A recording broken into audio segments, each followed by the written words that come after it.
Hello everyone, আমি বিতিশা রান্নাঘরে সবাইকে স্বাগত জানাচ্ছি। আজ যে রেসিপি আপনাদের সাথে শেয়ার করব সেটি হলো চিংড়ি মাছ দিয়ে এঁচোড়। চলুন তাহলে দেরি না করে রেসিপিটি দেখে নেওয়া যাক। তার জন্য প্রথমে এঁচোড় ভালোভাবে কেটে ধুয়ে নেব। এরপর প্রেসার কুকারে এঁচোড় দিয়ে সিদ্ধ করে নেব। তারপর জল ঝরিয়ে নেব। একটি পাত্রে পরিষ্কার করা চিংড়ি মাছ নিয়ে নেব। এরপর চিংড়ি মাছে পরিমাণ মতো লবণ ও পরিমাণ মতো হলুদ দিয়ে ভালোভাবে মাখিয়ে নেব।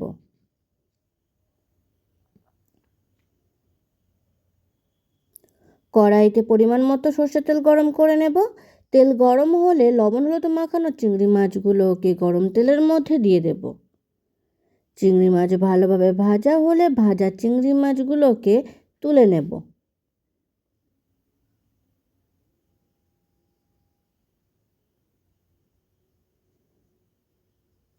মাছ ভাজার তেলে দিয়ে দেব ডুমো ডুমো করে কেটে রাখা আলু। আলুগুলো লাল লাল করে ভেজে নেব।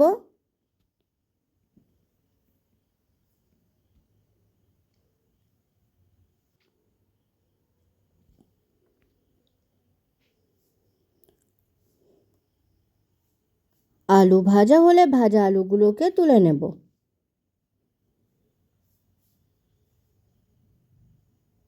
কড়াইতে আরও একটু সর্ষের তেল গরম করে গোটা গরম মশলা ফোড়ন দেব।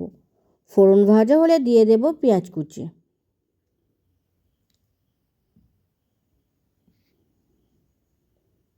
পেঁয়াজ ভাজা হলে দিয়ে দেব জল ঝরানো এঁচোড়।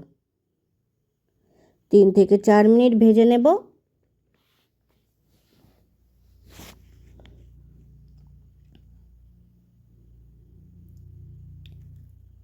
এরপর দিয়ে দেব পরিমাণ মতো লবণ ও পরিমাণ মতো হলুদ। আরও 2 থেকে 3 মিনিট ভেজে নেব।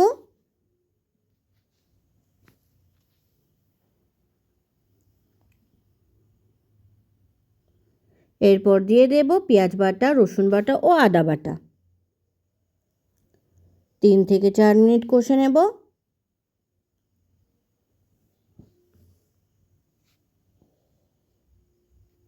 আদা রসুনের কাঁচা গন্ধ চলে গেলে দিয়ে দেব টমেটো কুচি। আর দেব 5-6টা চেরা কাঁচা লঙ্কা।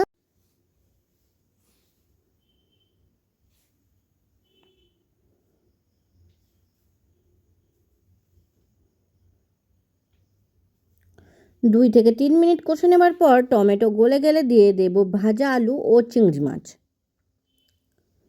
আলু চিংড়ি মাছ এঁচোড়ের সাথে মিশিয়ে নিয়ে আরও কিছু সময় কষে নেব। দিয়ে দেব জিরে গুঁড়ো, ধনে গুঁড়ো, মরিচ গুঁড়ো ও শুকনো লঙ্কার গুঁড়ো। গুঁড়ো মশলা এঁচোড়ের সাথে মিশিয়ে নিয়ে কষে নেব। মশলা কষা হয়ে গেলে দিয়ে দেব অল্প পরিমাণে চিনি।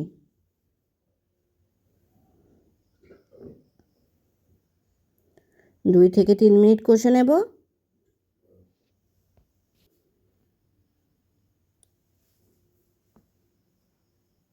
এরপর দিয়ে দেব পরিমাণ মতো জল। ঝোল নেড়ে চেড়ে নিয়ে ঢাকা দিয়ে দেব।